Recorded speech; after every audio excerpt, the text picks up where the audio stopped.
جو قوم اللہ کے عہد کو توڑتی ہے دوسری قوموں کو اللہ تبارک و تعالیٰ اس پر مسلط کر دیتے ہیں، دوسری قومیں اس پر دشمن بن جاتی ہے۔ آج ہم دیکھیں اس جملے پر غور کریں، ہم اللہ سے عہد کر کے آئے تھے، اللہ نے جو ہے عہد میثاق لیا تھا ہم سے اور کہا تھا الست بربکم، کیا میں تمہارا رب نہیں ہوں، کیا میں تمہارا پالنہار نہیں ہوں؟ ہم سب نے کہا تھا قالوا بلی، بے شک آپ ہمارے رب ہیں، دنیا میں جانے کے بعد ہم آپ کی عبادت کریں گے، آپ کے سامنے جھکیں گے، آپ کے سامنے سجدہ ریز ہوں گے۔ آج یہ عہد کہاں چلا گیا؟ ہم میں سے کون اس عہد کا پاسدار ہے، کون اس عہد کو پورا کرتا ہے؟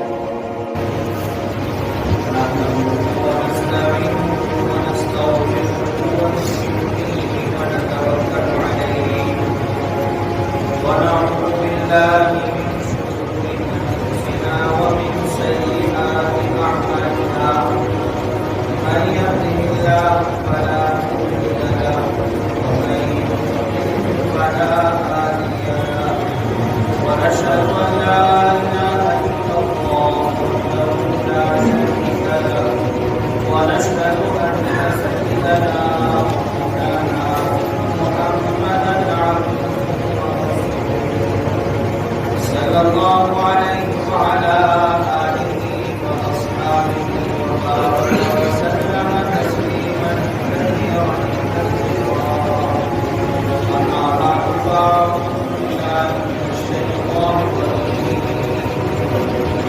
بسم الله الرحمن الرحيم. ظهر الفساد في البر والبحر بما كسبت أيدي الناس ليذيقهم بعض الذي عملوا. صدق الله العظيم. اللهم صل على محمد النبي الأمي وعلى آله وسلم تسليما.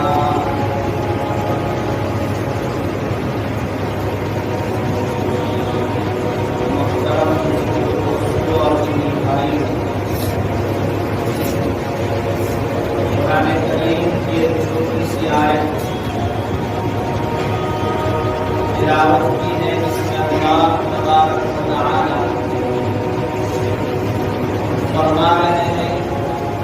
ظہر الفساد فی البر والبحر بما کسبت ایدی الناس.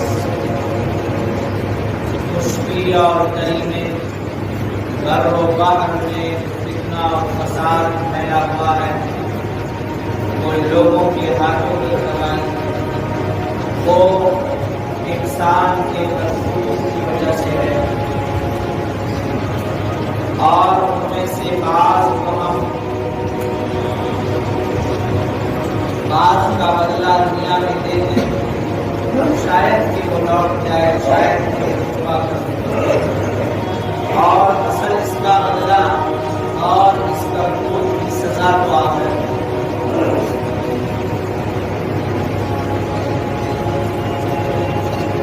آج مسائل جو اللہ کی طرف سے آئی ہوئی اس پر ہم غور کریں اور اس کو ہم دیکھیں، تو نظر یہ ہوگا اگر سچے دل سے اس پر غور کریں گے تو پتہ یہ چلے گا کہ یہ ہماری ہی کرتوتوں کی وجہ سے ہے۔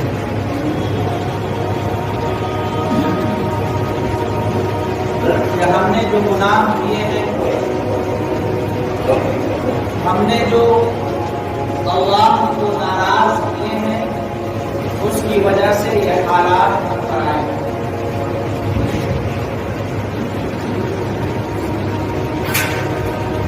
آج ہم بارش کے قطرے کے لیے ترس رہے ہیں، ہر طرف ہر انسان، چرند و پرند، سب بارش کے لیے ترس رہے ہیں کہ اللہ کی رحمت برس جائے،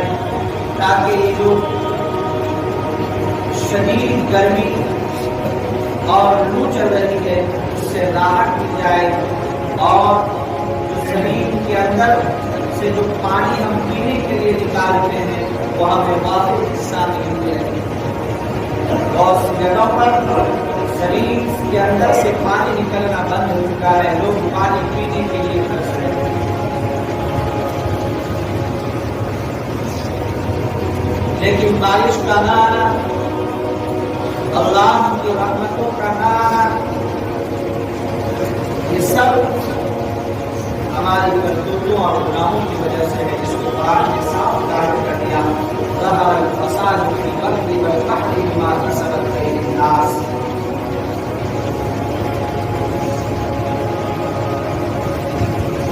ایک حدیث میں حضرت عطا ابن رباح رضی اللہ تعالی عنہ فرماتے ہیں کہ ایک شخص حضرت عبداللہ ابن عمر رضی اللہ عنہ کے پاس آئے اور اپنے پگڑی کے شملے کے متعلق سوال کیا. عبداللہ ابن عمر رضی اللہ تعالی عنہ نے فرمایا کہ میں تمہیں عنقریب اس کا جواب دوں گا. پھر فرمایا کہ حضرت عمر, حضرت ابوبکر, حضرت عبداللہ ابن مسعود, حضرت حذیفہ, 10 صحابہ کرام رضوان اللہ تعالی علیہم اجمعین اور حضور اکرم صلی اللہ علیہ وسلم کے پاس بیٹھے ہوئے تھے. ایک شخص آیا اور پیارے آقا صلی اللہ علیہ وسلم سے آ کر دریافت کیا کہ مومنوں میں سب سے افضل مومن کون ہے؟ فرمایا سب سے اچھا اور سب سے بہترین مومن وہ ہے جس کے اخلاق اچھے ہوں, جس کے اخلاق اچھے ہوں. ہم اخلاق کی بات کرتے ہیں, لیکن اگر کسی کا ذرا سا شوشہ پتہ چل جائے, کسی کی ذرا سا عیب چوری کا پتہ چل جائے, پھر ہم اپنے گریبان میں ہاتھ کر نہیں دیکھتے کہ ہم کس کرتوت میں مبتلا ہیں, لیکن اس کو بدنام, اس کو ذلیل, اس کو پار کرنے کے لیے ہم ہزارہ کوشش کرتے ہیں. اس لیے کسی نے کہا ہے کہ جب ایک انگلی کسی کے اوپر اٹھتی ہے تو 3 انگلی تیرے اپنی طرف سے پہلے اپنے گریبان میں کھا. خیر, بات کہیں سے کہیں نکل جائے. رسول صلی اللہ علیہ وسلم نے فرمایا سب سے اچھا مومن وہ ہے جس کے اخلاق اچھے, جو بااخلاق ہر ایک کے ساتھ اچھے سے پیش آتا ہو. پھر فرمایا اس نے کہ عقلمند مومن کون ہے؟ مسلمانوں میں مومنین میں عقلمند کون ہے؟ فرمایا عقلمند وہ ہے جو موت کے لیے تیاری کرے, مرنے سے پہلے مرنے کی تیاری کرے. پھر وہ شخص بیٹھ گیا جو اصل بات پتا نہیں. پھر وہ بیٹھ گیا. پھر آپ صلی اللہ علیہ وسلم نے مہاجرین کی جماعت کو مخاطب کر کے, کیونکہ اکثر اس میں مہاجرین, فرمایا اے مہاجرین کی جماعت, 5 گناہ ایسے ہیں, 5 چیزیں ایسی ہیں, میں اللہ سے دعا کرتا ہوں کہ تم اس میں مبتلا نہ ہو. اور پھر آپ صلی اللہ علیہ وسلم نے اس گناہوں کو بتایا اور ان کو بتایا اور فرمایا اپنے آپ سے اس کو بچاؤ. سب سے پہلا گناہ آقا صلی اللہ علیہ وسلم نے فرمایا کہ جب کسی قوم میں بے حیائی اور فحاشی پھیل جاتی ہے, جب کسی قوم میں زنا پھیل جاتا ہے, جب وہ ٹیلی ویژن کے ذریعے, ویسیار کے ذریعے اور موبائلوں کے ذریعے فحاشی اور قرآنیت میں مبتلا ہو جاتے ہیں, تو اس میں اللہ تبارک و تعالیٰ طاعون جیسی اور ایسی بیماری پھیلا دیتے ہیں, ایسی بیماری ڈال دیتے ہیں جو پہلے لوگ اس کو سنے بھی نہیں. طاعون اور ایسی بیماریاں اس کے اندر آ جاتی ہیں. اس قوم کے اندر دیکھ لیجیے ایسی بیماریاں جو ہمارے پورے جو گزر گئے انہوں نے اس کا کبھی نام بھی نہیں سنا. یہ ایڈس ہے, یہ کینسر ہے, یہ فلاں بیماری ہے. اور بوڑھے تو بوڑھے, جوان تو جوان, چھوٹے چھوٹے بچوں کا ایسی بیماری لاحق ہو جاتی ہے کہ جو ہے ہمارے اسلاف میں ہمارے مسلموں نے اس کو سنا ہے. اللہ کے حبیب صلی اللہ علیہ وسلم نے فرمایا جس قوم میں بے حیائی اور فحاشی اور غلیانت عام ہو جائے گی, جس قوم میں زنا پھیل جائے گا, جس قوم میں فحاشی اور غلیانت کو لوگ جو ہے عام کریں گے اور لوگ اس میں مبتلا ہو جائیں گے, اس میں یہ چیزیں پیدا ہوں. پہلی چیز. اور دوسری چیز آقا صلی اللہ علیہ وسلم نے بیان کی کہ جو قوم نام طور کی کمی کرنے لگے, خریدتے فروخت کرتے وقت کسی کو تول کر دینا ہے پورا پورا تول کر دے، کسی سے لینا ہے پورا پورا نہیں۔ قرآن نے بھی فرمایا کہ ہلاکت ہے، بڑی خرابی ہے ان لوگوں کے لیے جو نام تول میں کمی کرتے ہیں، جو اپنا مال بیچتے ہیں تو کم کر کے بیچتے ہیں۔ اس میں ساری چیزیں آ گئی، مال خراب بیچ دینا، دھوکہ دے کر بیچنا، ساری چیزیں آ گئی۔ فرمایا کہ جو قوم نام تول میں کمی کرتی ہے وہ خاکساری میں مبتلا ہو جاتی ہے اور موت کی سختی میں گرفتار ہو جاتی ہے اور بادشاہوں کا ظلم اس پر ہونے لگتا ہے۔ آج دیکھ لیجیے کہ مسلمانوں پر کتنے حالات آئے ہوئے،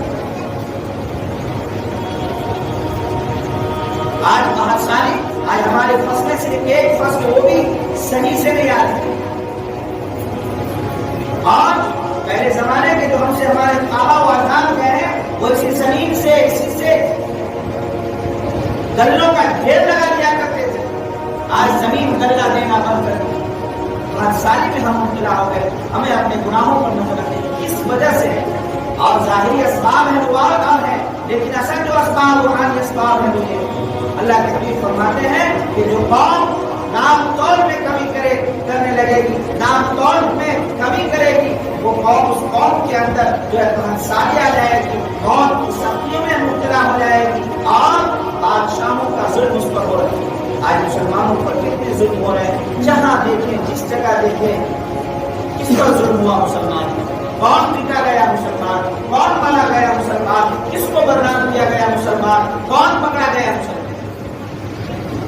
ساری قومیں ٹوٹ پڑی۔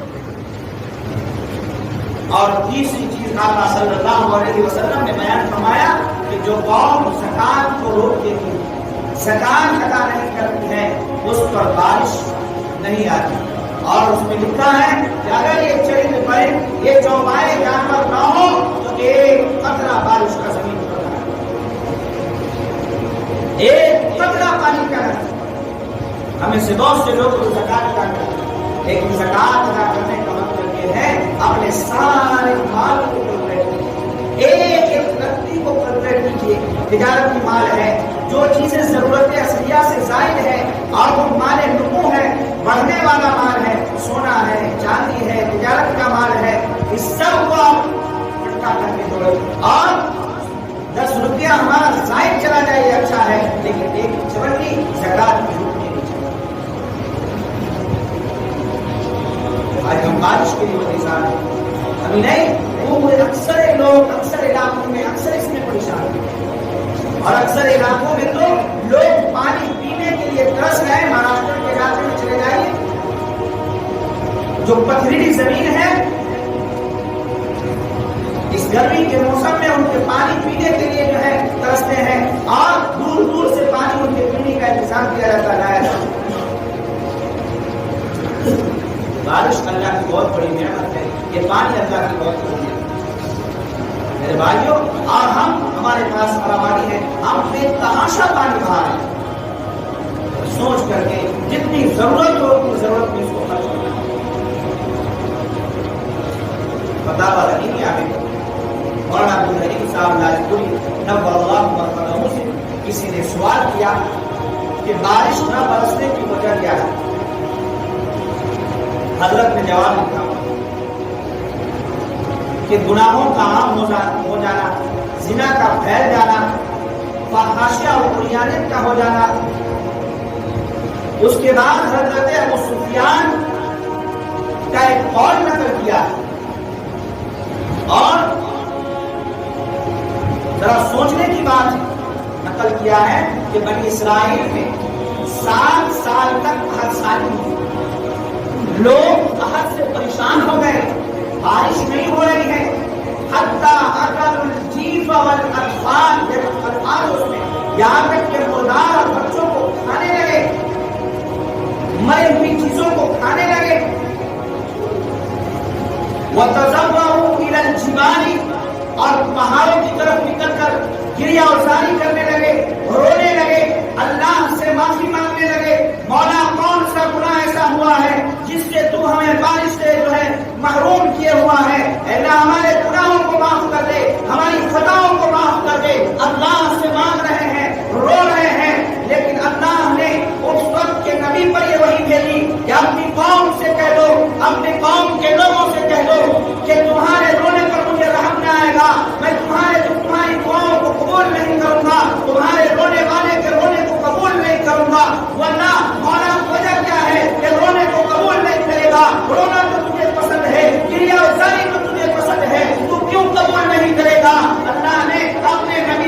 لکھے گا کہ میں اس وقت تک قبول نہیں کروں گا جہاں تک کہ تم نے جس کا حق مانا ہے اس کا حق ادا کرو،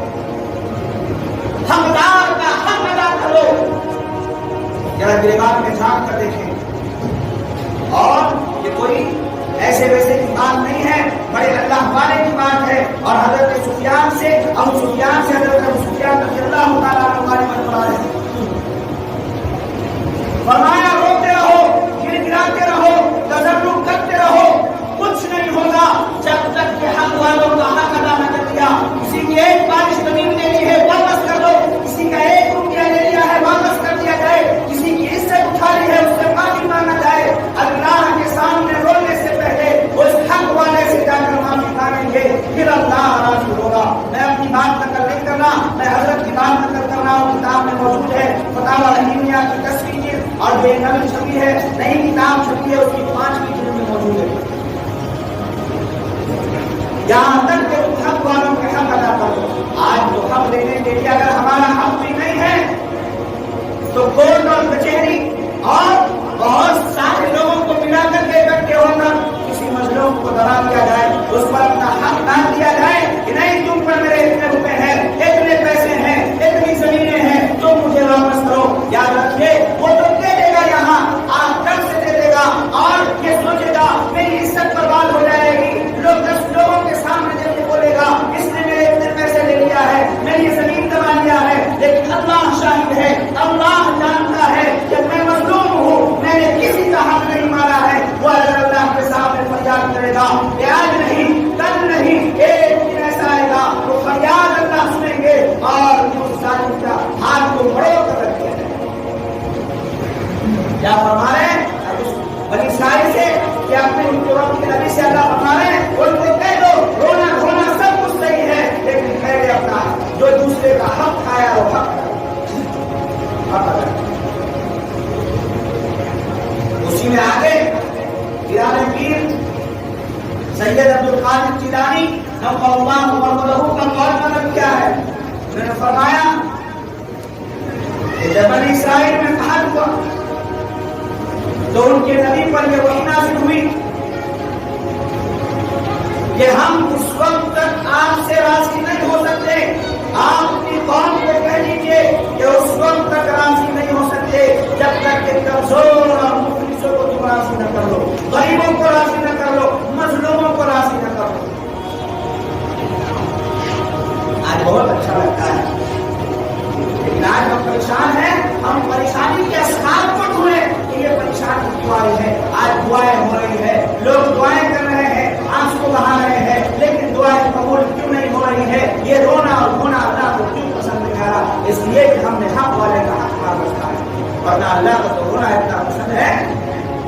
اگر صرف حقوق اللہ سے تعلق ہو، اللہ کا حق ہو، اللہ کی نافرمانی ہو، اللہ کے سامنے گرم گرم آنسو بہائیے، اللہ معاف کرے۔ چنانچہ خود بنی اسرائیل کا اقوام نے لکھا ہے، حضرت موسیٰ علیہ السلام کے زمانے میں ایک شخص 40 سال تک اللہ کی نافرمانی کرتا رہا، گناہ کرتا رہا، گناہ کرتا رہا، اتنا بڑا گنہگار تھا، اتنا بڑا گنہگار تھا کہ اس ایک شخص کی وجہ سے آسمان سے بارش آنا بند ہو گئی۔ ساری قوم حضرت موسیٰ علیہ السلام کے پاس آئی، موسیٰ علیہ السلام میدان میں لے کر کے چلے اور اللہ سے دعائیں کر رہے ہیں، اللہ سے عاجزی میں اتصال کر رہے ہیں۔ اللہ کو اتنا ناراض کیا تھا اس شخص نے، کہا اے موسیٰ تیرے اس مجمع میں، تیری اس قوم میں ایک شخص ایسا ہے جس نے نافرمانی کی حد پار کر دی ہے، اتنی نافرمانیاں کی ہے، اتنے گناہ کیے ہیں کہ میں اس کی وجہ سے بارش نہیں کر سکتا۔ راستہ کیا ہو، پھر یہ لوگ پانی سے بغیر مر جائیں گے، آخر کیا کہا؟ اسے کہہ دو کہ کون ایسا شخص ہے وہ اس مجلس سے نکل جائے، اس کی وجہ سے قوم پانی کے لیے ترس رہی ہے۔ اب اس بڑے مجلس میں اگر کسی کو کہا جائے اور ایسا گنہگار ہے نکل جاؤ، کون نکلے گا؟ دل میں اب وہ تو سمجھ گیا کہ میں بہت بڑا گنہگار ہوں، دل میں اللہ سے توبہ کرنے لگا، اپنے گرم گرم آنسو بہانے لگا۔ یہاں معاملہ صرف حقوق اللہ کا تھا، حقوق العباد اس کے سامنے لائق نہیں تھے، صرف اس نے گناہ پر گناہ ایسے کیے تھے۔ اب دل میں اللہ سے معافی مانگ رہا ہے، رو رہا ہے، مولا اگر آج میں اس بھر بٹنے سے اٹھ گیا، سارے لوگ یہ سمجھیں گے کہ کتنا بڑا پاپی ہے،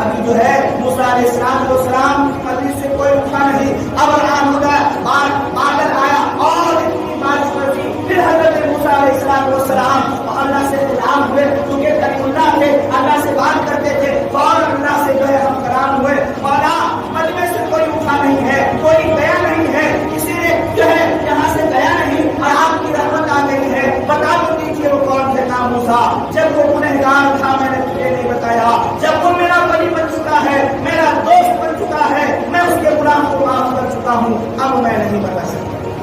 وہ گناہ صرف ہو، اللہ کے حق کو ظاہر کیا ہو تو گرم گرم آنسو بہائیں گے، اللہ معاف کر دیں گے، لیکن جب ہم نے کسی کا حق دبایا ہے، کسی کو کچھ کہا ہے، کسی کا جو ہے روپیہ اور پیسہ حرام کر دیا ہے، جب تک وہ معاف نہیں کرے گا اس وقت تک معاف نہیں کرے گا۔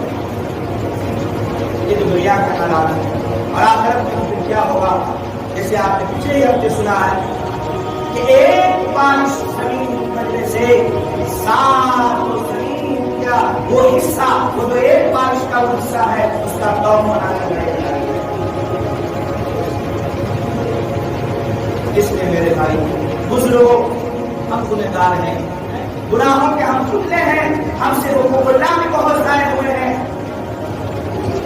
اس لیے اللہ سے اپنے گناہوں کی معافی مانگنے کے ساتھ ذرا سوچیں کہ ہم نے کس کے حق تلفی کی ہے، کس کے حق کو دبایا ہے، اور حق صرف یہ نہیں ہے مال کھا لیا، پیسہ لے لیا، زمین ہڑپ کر لی، نہیں، کسی کی عزت کو اچھالا ہے، کسی کی عزت پر کچرا ڈالا ہے، کسی کو بدنام کیا ہے، یہ بھی اس سے آپ نے سنا ہوگا کہ کوئی آئے گا نمازوں کے ڈھیر لے کر آئے گا، روزوں کو ڈھیر لے کر کے آئے گا، اگر شکما ہادا وہ نرم ہادا واقعہ مارا ہادا، کسی نے کسی کی عزت چھائی ہوگی، کسی کو مارا، کسی کو گالی دی، کسی کو برا بھلا کہا، سارے حقوق جمع ہو جائیں گے اور اس کی ساری نیکیاں نکل جائیں گی۔ یہ سوچے کس کے ساتھ انتظار کی ہے، کون ہے جس کا ہم نے خلاف کیا ہے، اگر جھک جائے، اگر معافی مانگ لے تو یہ کوئی گناہ نہیں ہے۔ جو من تواضع للہ رفعہ اللہ، جو اللہ کے لیے جھکتا ہے اور جو معافی میں پہل کرتا ہے، جو حسرات میں پہل کرتا ہے، اللہ کو بہت پسند ہے۔ رفعہ اللہ، اللہ اسے بلند کرتے ہیں۔ دنیا والے نہ سوچیں گے یہ جھک گیا، یہ ڈر گیا، یہ معافی مانگنے چلے گیا، کوئی بات نہیں ہے۔ دنیا کا کام ہے، لوگوں کا کام ہے چیمی گوئیاں، لوگوں کا کام ہے جو ہے لوگوں کے سامنے بیان کرنا، لیکن اللہ کے حبیب صلی اللہ علیہ وسلم فرما رہے ہیں من تواضع للہ رفعہ اللہ، جو اللہ کے لیے جھک جائے گا، جو اللہ کے لیے اپنے آپ کو جو ہے پست کر دے گا، اللہ اسے بلند کرے گا۔ تو تیسری چیز جو آقا صلی اللہ علیہ وسلم نے فرمایا کہ جو قوم زکات کو روک دیتی ہے اس سے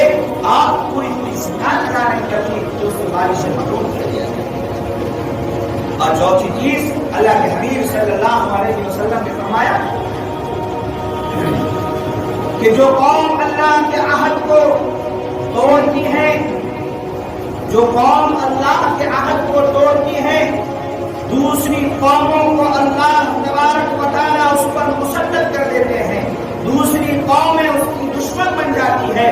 آج ہم دیکھیں اس جملے پر غور کریں، ہم اللہ سے عہد کر کے آئے تھے، اللہ نے جو ہے عہد میثاق لیا تھا ہم سے اور کہا تھا الست بربکم، کیا میں تمہارا رب نہیں ہوں، کیا میں تمہارا پالنہار نہیں ہوں؟ ہم سب نے کہا تھا قالوا بلی، بے شک آپ ہمارے رب ہیں، دنیا میں جانے کے بعد ہم آپ کی عبادت کریں گے، آپ کے سامنے جھکیں گے، آپ کے سامنے سجدہ ریز ہوں گے۔ آج یہ عہد کہاں چلا گیا؟ ہم میں سے کون اس عہد کا پاسدار ہے، کون اس عہد کو پورا کرتا جاتے ہیں؟ جمعہ میں پوری مسجدیں بھری ہوئی، پوری مسجدیں بھری ہوئی ہیں، یہی نمازی، یہی لوگ اصل میں کہاں چلے جاتے ہیں؟ فجر میں کہاں چلے جاتے ہیں؟ مغرب میں کہاں جاتے ہیں؟ عشاء میں کہاں جاتے ہیں؟ کیا اللہ نے صرف ہفتے میں ایک دن نمازیں فرض کی؟ جو قوم اللہ سے جو عہد کر کے آئی ہے، اللہ کے عہد کو چھوڑے گی، اس پر دوسری قومیں مسلط ہو جائے گی۔ اور دیکھیے آج دوسری قومیں ہم پر کیسے مسلط ہے، وہ یہ چاہتی ہے کہ مسلمانوں کا دیش سے نام و نشان مٹا دیا جائے، انہیں یہاں سے نکال دیا جائے، یہ یعنی ہمیں جو ہے انسانیت کے صفوں سے بھی نکالنا چاہتے ہیں۔ ہم نے اللہ کے حد کو توڑا، اللہ نے دوسری قوموں کو ہم پر مسلط ورنہ وہ دن تھا کہ جب ایک مسلمان جو ایک اللہ کا ولی، ایک اللہ محمد کا سچا مومن جب چلتا تو کسی کی ہمت نہیں ہوتی کہ اس کی طرف آنکھ اٹھا سکے۔ ہم نے اپنے آپ کو ایسا بنا دیا ہے کہ دوسری قومیں اب دعوت دے رہی ہے، حدیث میں آتا ہے قرب قیامت ایسا ہوگا کہ دوسری قومیں دعوت دے گی کہ آؤ، جیسے لوگ دسترخوان بچھانے کے بعد دعوت دیتے ہیں آئیے کھانا تناول فرما لیجیے، ایسے ہی دوسری قومیں دعوت دے گی کہ آؤ ان کو لگ جاؤ۔ چوتھی چیز، پانچویں چیز اللہ کے حبیب صلی اللہ علیہ وسلم نے بیان فرمایا کہ جب با اثر طبقہ، با اقتدار طبقہ لوگوں میں عدل و انصاف نہیں کریں گے، لوگوں میں عدل و انصاف نہیں کریں گے با اثر طبقہ، تو اللہ تبارک و تعالیٰ ان پر ظالم بادشاہ کو مسلط۔ یہ ساری چیزیں ہیں، آج ہم جو بیٹھتے ہیں سن چکے ہیں اس پر بیان، اور ہمارے بزرگ اس پر بیان کر چکے ہیں پوری اسی منبر سے۔ آج ہم جب بیٹھتے ہیں تو سوچے اللہ اور اللہ کے رسول صلی اللہ علیہ وسلم کا حکم کیا ہے، ایک طرفہ نہیں، ایک دم انصاف کو قائم کرے، چاہے کوئی ہو، ایک طرف کوئی ہے ایک طرف کوئی نہیں، کوئی رشتے داری، کوئی باپ، کوئی بیٹا نہیں، عدل و انصاف ایک سے۔ میرے بھائی اب اس غور کریں جب پانچوں جملوں پر کہ یہ جو گناہ اللہ کے حبیب صلی اللہ علیہ وسلم نے گنائے ہیں، اور اللہ کے حبیب صلی اللہ علیہ وسلم نے دعا کی ہے کہ میں اللہ سے دعا کرتا ہوں، مہاجرین کو کہا، مہاجرین سے مخاطب کر کے یہ میں دعا کرتا ہوں کہ اللہ تعالیٰ تمہیں اس میں مبتلا نہ کرے، تمہیں اس سے بچائے۔ اگر ہم ان چیزوں کے اندر مبتلا ہیں تو ہم اللہ سے توبہ کریں، اگر کسی کا حق ہمارے اوپر ہے، حق والے اگر ادا نہیں کر سکتے، حق والے سے جا کر معافی مانگ لیں کہ بھائی میں نے فلاں وقت میں آپ کا یہ حق کیا تھا، آپ کے ساتھ یہ برائی کی تھی، آپ مجھے معاف کریں۔ پھر آنسو بہائیں، پھر اللہ کے سامنے آنسو بہائیں، ورنہ ابو سفیان رحمۃ اللہ علیہ کا قول زبردست، روئے دھوئے اللہ تمہارے اتنا رو تمہاری دعائیں قبول نہیں ہوگی، تمہارے رونے والے پر میں ہوگی، کیوں؟ یہاں تک کہ سبحان اللہ۔ اللہ تعالیٰ مجھے اور آپ کو ان کہی ہوئی باتوں پر عمل کرنے کی توفیق نصیب فرمائے، آمین۔ الحمد للہ رب العالمین۔